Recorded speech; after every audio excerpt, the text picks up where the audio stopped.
Hey, ladies and gentlemen, welcome back to the Jack and Glenn channel. Before we get started, make sure you hit the subscribe button, hit that bell notification. We're talking about Love is Blind, episode number 9. Episode number 9 of Love is Blind, coming down the whole stretch of Love is Blind. But hey, I'm going to grind this thing out, continue to give you the Love is Blind. I know some of you guys on episode 10 and 11, 12 be out on March the 6th. I'm getting there. I'm chucking my way along. You will get episode number 10 and episode number 11 shortly. But I just want to give you my thoughts on episode number 9. If you're new here, once again, this is the Jack and Glenn channel. My sidekick or my wife, my beautiful wife, Jackie's not with me right now doing Love is Blind. But we review Ready to Love, Love is Blind, anything reality TV show, relationship type shows. So if you're new, hit the subscribe button, hit the bell notification so you don't miss any of our stuff. We appreciate you. But let's see where I want to get started here. Let's start with an easy couple. Let's start with Amy and Johnny. We see Amy and Johnny having a nice dance, right? We see them earlier. It's always nice to see Amy and Johnny on your TV screen, right? When it talks about the rest of these couples, they have troubles and issues. Seem like Amy and Johnny, everything is going along very well. We see open up with them, I believe, when this episode opens up, they playing around in the house, having just a very good time, right? Having fun, enjoying each other, chasing each other around the house. And that's what you want to see from couples. You want to see couples having a good time. You want to see couples embracing themselves. You want to see couples living in the moment, enjoying themselves, having fun. They do have deep conversation. They have deep conversation in episode number 8, talking about about children and about giving birth to children, when they want children, and how they're going to handle it, about birth control. But in episode 9, we see them dancing. They practicing dancing. Picada, I can't remember the name of the dance. A Latin dance for their wedding. I was gonna try to say it, but I can't get it right. For their wedding, and they're enjoying themselves, right? Having fun, a great moment, great movement for them. Then we see her meet, Amy meets Johnny's family, and he's been to talk about how things were moving along, how they met in the pod, how they enjoyed themselves, how she thought Johnny was there for a short time, right? He was just there for a fun time, not a long time. But they begin to really enjoy each other. I think one of Johnny's sisters says, you know what? That's how our family is. Everybody think we're fun loving. We're not serious, but they are a serious family. And they love each other. They have a great chemistry. Amy fits in well with them. The sisters enjoy the ring. Johnny family, everything goes well, right? She's ready. One of the sisters said, you know what? They can tell that Amy's ready to say yes, right? That the love is just coming off of them. The love is just showing through their relationship. You see the smile, you see the laughter, you see the enjoyment. It is a refreshing for Johnny and Amy. I think this is the only couple right here on this show that really don't have any issues. But they're doing well. So episode 9 was very short and sweet for Johnny and Amy. They was dancing, Amy met Johnny's family, and the rest is, they would say, is history, right? Let's deal with this other couple here. We didn't see Kenneth and Brittany in episode number 9. As we mentioned in episode 8, they are done, right? I don't think they're going to get back together. I don't think we see them anymore. Like this thing is over with them. We see Jimmy, right? Jimmy and Chelsea, man. It seems like every episode these two are coming back. These two are having arguments and disagreements, and they're coming back together and arguing again. And she is clingy, and she does a lot, right? She does a lot, especially when she turns on that whiny voice that she has. And I think that's so manipulating, right? She tries to manipulate him and get a rise out of it. And Johnny's just, Jimmy's being true to who he is, trying to be truthful, trying to be honest. Trying to put things in perspective. He's doing a great job, because most men would have blew a gasket by now. Most dudes would have been like, you know what? Let me tell you something here, young lady. Let me give you a piece of my mind. At this point, he is doing all he can to keep his composure. Jimmy ended up spending the night out, spending the night at his place because of the argument he had. He comes back, right? Throughout the night, he's texting Chelsea that I love you. I apologize. He's sorry. And it's like, why did you leave? He said, because you want to leave first, and I just needed to go, right? He comes back in the morning and apologizes, and they want to move past the argument yet again, right? They want to move past the argument yet again. And Chelsea talks about the way that he delivers the message to her, the way that he delivers the information. To me, it just seems like always a lot of alcohol plays in their relationship, or plays in the way that she feels. Her emotions are up and down when she's drinking. I think she really needs to stop drinking and I think their relationship will be a little bit better. But again, she talks about his delivery, right? The way that he delivers the message to her being clingy, seems so insensitive, and didn't come with sincerity. It messed with her emotions, right? She is a sensitive person, right? Um, and so they begin to work that situation out. Jimmy tried to be funny in the situation. Look, he said, "Look, I apologize. I'm sorry. Do me a favor. Can you please keep initiating sex? Because I do like having sex with you.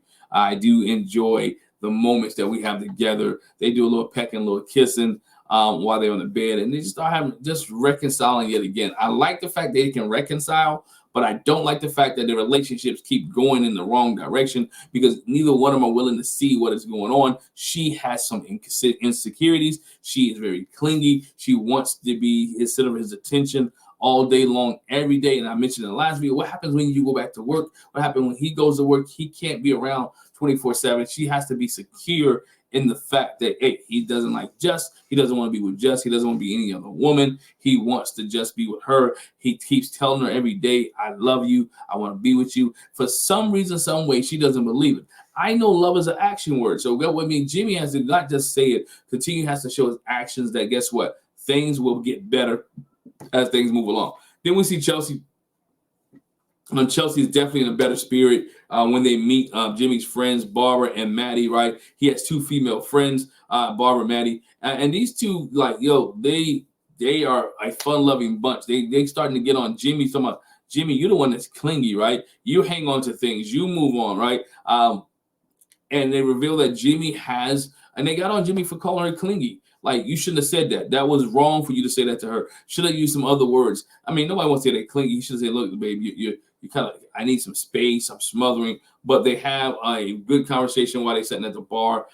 Jimmy was like, these two girls are his best friends. They've been his best friend for a long time. I've been his best friend for a while. And I was surprised here doing this episode that Chelsea didn't show her insecurities, right? That Chelsea showed that everything was going to be okay. That Chelsea showed that that she was comfortable with his two friends. His two friends, Maddie and Barbara, made things comfortable for her, and so it was good for them to be able to interact and they will be able to share some things about Jimmy.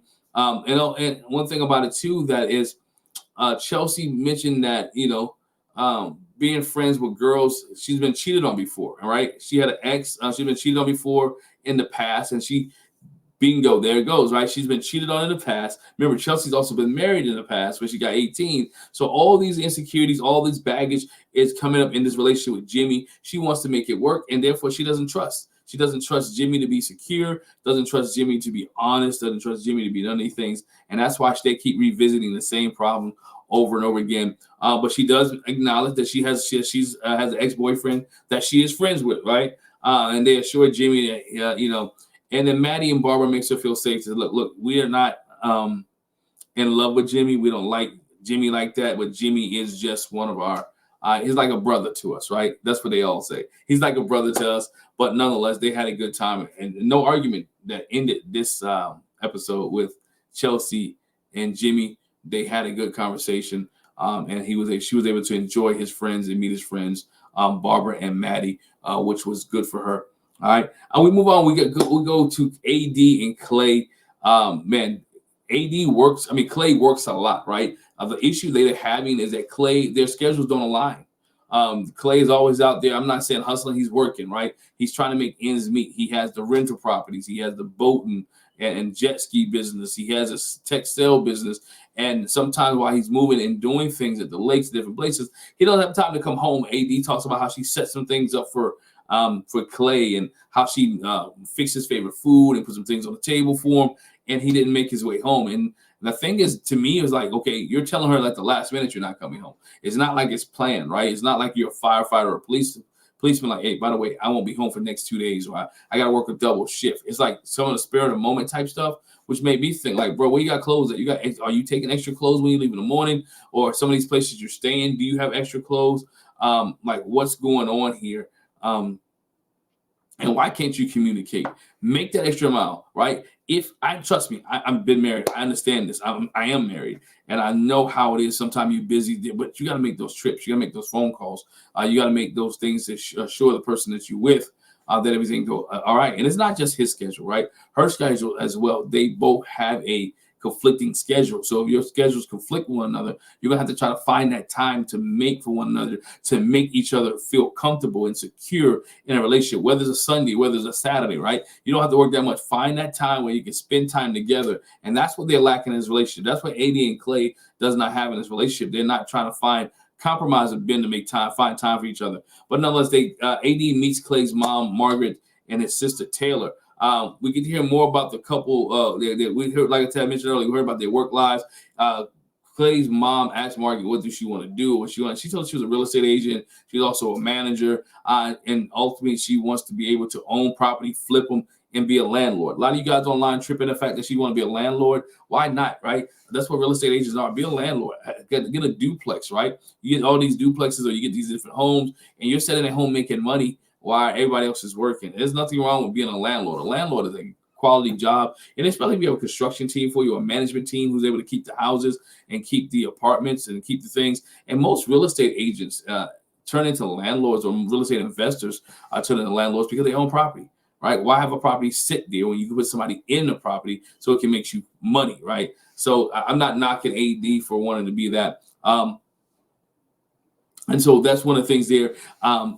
We go into where Clay chooses, as I mentioned, Clay chooses not to come home because it's more convenient for him to stay at his rental business because he didn't want to travel. He didn't want to do all things. Clay's mom goes into this, and I like this. She's not going to say this because I'm 59 years old, right?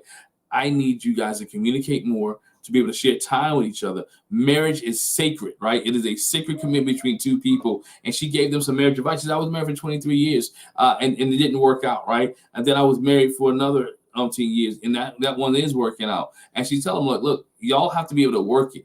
And if you work it, it can work for you. And so even though her marriage failed, she believed that marriage is beautiful with the right person. And if you have the right person and y'all can work on it, you can communicate, good things can happen. I think Clay can work on it. If Clay doesn't self-sabotage, if Clay doesn't look at the history from his parents and from his mom and from his dad and from his past and bring all that stuff into his marriage, I think they can be successful, but they got to work out their own marriage, right? Their marriage can't be compared to anybody else's. I can't remember this episode or last episode. It can't be mixed up with what he sees on TV. It has to be reality based, right? It has to be real. It has to be something genuine. Every marriage is different. Every marriage works different. Every person in the marriage is different. And that's what I think Clay has to understand, whether he holds against his mom for breaking up their relation, not being married to the dad anymore, or if he holds against his dad. We know people talk about Clay not hugging his mom when he first came in. All those type things. And you can tell Clay is dealing with some family baggage, right? But he can't let the family baggage interfere with his relationship with AD. He has to get that baggage has to be cleared out, has to be taken apart, and has to be healthy in order for AD and Clay to be able to move on and to, I want to say greener pastures, but for AD and Clay to be successful. But nonetheless, I thought the meeting with AD, Clay, Mom, Margaret, and Taylor was successful. Mom was ready to open up and share some things about herself and some things to give them some good marital advice, right? Good marital advice that can help them further along their relationship and move into the future. Let's get to this, man. This is where the rubber meets the road, and I promise you, this one, Jeremy and Laura, right? Jeremy and Laura, they do meet Laura's parents, a family. Jeremy does, and the biggest thing that gets from this is that her family. She explains them the whole situation with Sarah Ann in a text message, and they believe that he didn't do anything wrong. Her family believes that he didn't do anything wrong, and that they're happy, right? That Jeremy is really able to be put up with Laura, right? Because Laura has a unique personality. Her mom was like, man, I like them together, but the jabs that they throw each other are harsh. They're cutthroat. They don't speak to each other properly, and you can feel the tension as they speak. Like it's almost passive aggressive fighting. But they're not really back in before it goes full-blown fighting, and the jabs and the shots. In marriage, you can't jab all the time, right? In marriage, you can't throw shots all the time at your spouse. It is not going to work, and we see it here. It's not working, right? Not working at all. But at this point, 15 days before the wedding, and Jeremy stays out till like 5 a.m. in the morning, 6 a.m. in the morning, without even texting Laura. I think he did text her. Matter of fact, he texted her and said he shared his location. He didn't text her. He shared his location where he was going. She had him sit on the couch. She like, yo, can you take your sunglasses off? Basically, I want to see your eyes. Like when you're talking to me, I want to see what's going on. I want to see how you're feeling. I want to see the emotion in your eyes. Don't hide your eyes from me. Jeremy explains that he was out with the guys hanging out and he ran into Sarah Ann, right? He said he ran into Sarah Ann. It wasn't planned that Sarah Ann was going to be there. I guess the place they went to is a well-known bar, but he finds Sarah Ann. They begin to tank. They hang back and they talk. They talk a long time, right? She was upset at him because, again, you share your location. You didn't call me and text me. I'm at home by myself, and you're hanging out with the woman who was your number one, the one that you're feeling, the one that you want to be with, the one who DM'd you, right? The one who told you that if something ever happens between me and you, then we can hook up together. The one he said he shares his location with Laura as a reassurance and a sis that just talked in the parking lot. Hey, it doesn't matter. It doesn't look good. You're a man who's a fiance who's out with 4 or 5 o'clock in the morning with the woman who is your number one or was your number one. And you move on, man. It could be that he left his phone in the car, called an Uber, went down there, took Sarah Ann home, did whatever they needed to do, converse, whatever came make and come back in his location there. I believe his watch sold him out. She found out somehow that he was with her, went to her house because of the neighborhood he was in. Like, technology and cell phones will get you tripped up every single time. And he got tripped up by his Apple Watch and by his phone that he was not where he was supposed to be at. This is deep, right? It may not be physical cheating, but it's still emotional cheating, right? It's emotional cheating because you're caught up and he's caught up in this Sarah Ann thing. They had a great connection. He's not seeing eye to eye with his fiance. They haven't seen eye to eye in a while. And then here comes the beautiful girl that you was dating or the beautiful girl that you like. You get to see her in the flesh and she's looking banging. She's looking at what you expect her to look, and she's been tipsy. She's drinking. So you like, hey, she's drunk. I'm going to take her home. That was his explanation. Well, she was been drinking. She didn't have a ride. Hey, bro, how about you put her in the Uber, you get her home, and then you go home and make sure the Uber gets her there safely. Well, he said she only lives a few minutes away. At the end of the day, hey, you got to cover your own butt, right? See why it be cover your own butt. He didn't cover his butt there. One thing I do say about Jeremy, he's always honest and truthful to a point where it is, I don't want to say it's commendable, but a lot of these things he brings, he's not hiding, right? He didn't hide the DMs. He didn't hide the fact that he was hanging out with Sarah Ann, that he did. At first he did lie a little bit until he was caught that Sarah Ann was the one that he was with. So I take my statement back. He did lie a little bit, right? He didn't lie about the DM. He lied about this situation here. And Laura's hot, right? Basically, their relationship is over. She's like, look, if you're gonna be with her or you want to hang out with her, I don't want to be with this. I'm catching you in all the lies. And she caught him all the lies. And that if he wasn't home when she woke up, yo, you can't. If you're going to be out, you got to be home when the woman gets up. You got to anyway, you got to be home. All these other things that he did was nonsense. And Laura's done. As the song says, another one bites the dust. Another one bites the dust. There's no coming back from this. They're not going to reconcile from this at all. Jeremy and Laura are done. If he wants to be with Sarah Ann, he can go be with Sarah Ann. I don't think any apology is going to get him out of this, right? You spend the night out with this woman and you're supposed to get married in 15 days. How do you mend this? How do you fix this? That's one thing I say about this show here. These people are working it out on their own. They should be some kind of counseling, somebody to get involved. I know it ain't married at first sight, but they should have some help to alleviate this, to get a lifeline or something so they can work this thing out. But nonetheless, Jeremy and Laura are done. You cheated, bro. You cheated emotionally. You may not have been physically. You may not have slept with her. You may not even stuck. None of that stuff. Emotionally, you cheated because you're still in love with Sarah Ann. Y'all guys, let me know what you think. Leave a comment in the comment section below. Your thoughts on Jeremy and Laura and Sarah Ann. Your thoughts on AD and Clay and their work schedule. Can they work it out? Can they mend fences? Can they get the things together? Chelsea and Jimmy about being clingy and about him having female friends. Can that dynamic be worked out as well? And Amy and the breath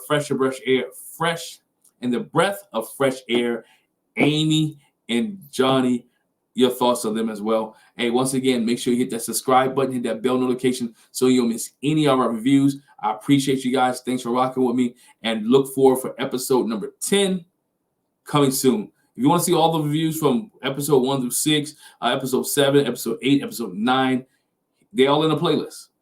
All the reviews for Love Is Blind season 6 will be in a playlist. Make sure you hit that. Check them out. Talk to you later. Peace.